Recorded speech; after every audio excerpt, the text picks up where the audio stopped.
नमस्कार, बहुत स्वागत है आप सभी लोगों का हमारे YouTube चैनल में। आप सभी लोगों को यह जानते हुए हर्ष होगा कि पाबो पॉलिटेक्निक जो कि जिसका निर्माण चोपड़ियों में किया गया है और यहाँ पर लगभग समस्त स्टाफ भी अभी मौजूद हैं। तो हमारा जब यहाँ पर जाना हुआ तो हम लोगों को यह अपने सभी क्षेत्रवासियों को और उन सभी छात्रों को बताते हुए बड़ा हर्ष हो रहा है जो कि तकनीकी शिक्षा में अपनी रुचि रखते हैं। उन सभी लोगों के लिए यह खुशखबरी है कि अब इस सत्र से सिविल और एनवायरनमेंट का एक और कोर्स जो है ऐड हो चुका है, जुड़ चुका है। जबकि यहाँ पर पहले केवल इलेक्ट्रिकल में ही कोर्स था और AICTE के अनुसार इस सिविल और एनवायरनमेंट को भी मान्यता प्राप्त मिली हुई है। और इसके साथ ही हम उन सभी दानदाताओं को जिन्होंने इस तकनीकी शिक्षा संस्थान के लिए अपनी ज़मीन दान में दी है, उन सभी दानदाताओं के नाम भी आप सूची में देख सकते हैं। इन सभी दानदाताओं को भी हम हार्दिक धन्यवाद, आभार और नमस्कार करते हैं।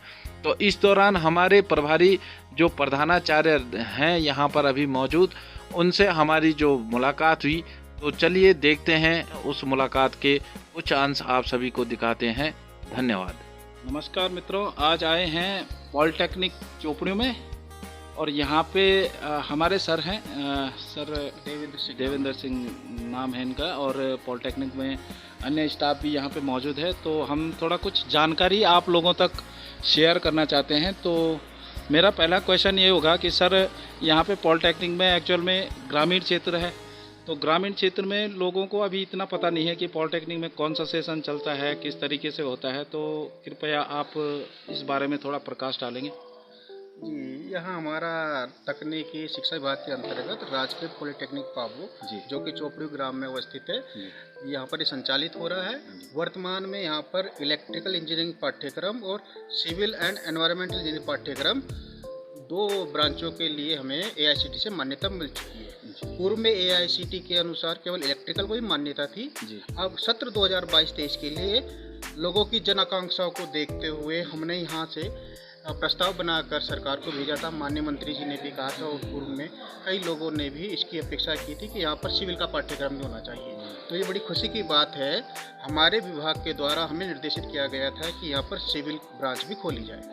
तो यहाँ पर सिविल एंड एनवायरमेंटल ब्रांच भी एक नई आ चुकी है। तो वर्तमान में यहाँ पर इलेक्ट्रिकल इंजीनियरिंग और सिविल एंड एनवायरमेंटल इंजीनियरिंग दो पाठ्यक्रम संचालित हो रहे हैं। जी, अभी से शुरू हो जाएंगे सर? जी, इसकी हमें कल 5 तारीख को ही अनुमोदन मिला है, 5 जुलाई। ये कल ही था, संस्तुति तो आ चुकी थी, लेकिन जो फाइनल रिकमेंडेशन है वो कल हमें मिल चुकी है। अप्रूवल लेटर हमारे पास प्राप्त हो चुका है और उसको हमने निदेशालय, जो हमारा परिषद है रुड़की, उत्तराखंड प्राइवेट शिक्षा परिषद, उसको सूचित कर दिया है।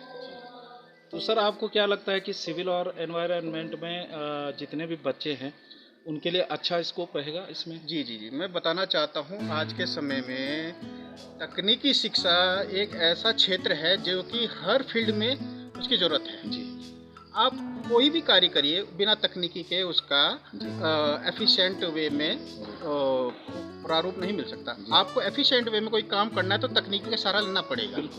लेकिन इसके साथ साथ जो मदर ब्रांचेज होती हैं, इलेक्ट्रिकल, मैकेनिकल, सिविल, ये 3 ब्रांचेज होती हैं। यह कोई भी आधुनिक ब्रांच कोई भी हो, उसका बेस ये 3 ब्रांचें होती हैं। तो इलेक्ट्रिकल पूर्व में चली रही थी, तो सिविल कंस्ट्रक्शन में भी इतना आज स्कोप है। जैसे हमारे 4 धाम रोड, ऑल वेदर रोड बन रही है, रेलवे के प्रोजेक्ट्स बन रहे हैं, किस प्रकार का संसाधन है हमारा, उसको हम यूटिलाइज कैसे करें। अप्रोच रोड बनती है, कोई इंडस्ट्री लगती है, तो वहाँ पर भी सिविल कंस्ट्रक्शन का वर्क होता है। तो सिविल का बहुत स्कोप है। और जनरली प्राय मेरा व्यक्तिगत मैंने देखा है कि हमारे जो गवर्नमेंट के जैसे RES डिपार्टमेंट है, या आपका PWD डिपार्टमेंट है, या अवस्थापना निगम था, बिल्कुल है, इस तरह के कई डिपार्टमेंट है, वहाँ पर वैकेंसीज भी बहुत आती हैं गवर्नमेंट में सिविल में। बिल्कुल। और उसके प्रति लोगों का चार्म होता है। मैं कहता हूँ इलेक्ट्रिकल भी अच्छा है, मैकेनिकल भी अच्छा है, लेकिन जो मैंने देखा है कि सिविल के प्रति लोगों में बहुत इच्छा है कि सिविल होना चाहिए। तो सिविल भी बहुत अच्छी ब्रांच है।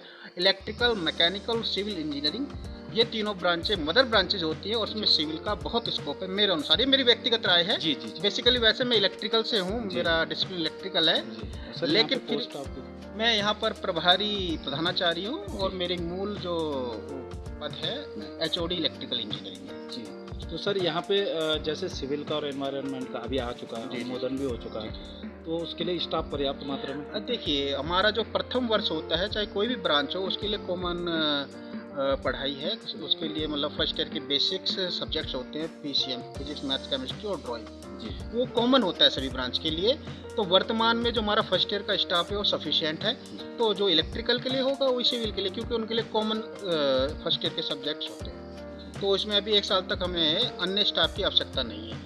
हाँ, जब हमारा ये परिसंचालित होने के पश्चात सेकेंड ईयर में हमारा बैच जाएगा, तब उनको एक्सपर्ट टीचर की आवश्यकता होगी और उसके बारे में हमने हमने विभागीय अधिकारी को तो बता ही रखा है और उनके संज्ञान में भी है। लेकिन ये 1 वर्ष के पश्चात ही उनकी जरूरत होगी। वर्तमान में फर्स्ट ईयर का स्टाफ सफिशिएंट है। तो सर आपसे इन्हीं शब्दों के साथ में विराम लेते हैं और जी, जी, बहुत बहुत धन्यवाद। मैं कहना चाहूँगा जी जी कि लोगों में आप भी अपना एक पक्ष रखें, जागरूकता जी, फैलाएं बिल्कुल सर, कि बिल्कुल। हमारे ग्रामीण परिवेश के लिए हमारे इस क्षेत्र की महान भूमि दानदाताओं ने एक ऐसे संस्थान के लिए भूमि दान दी है जी। कि हमारे बच्चे उसमें पढ़ सकें बिल्कुल सर, बिल्कुल। और अपना वो करें। तो मैं सभी लोगों से, क्षेत्रीय जनता से अपील करूंगा कि अपने बच्चों को तकनीकी शिक्षा भी मुहैया कराएं। जी जी, बहुत बहुत धन्यवाद सर।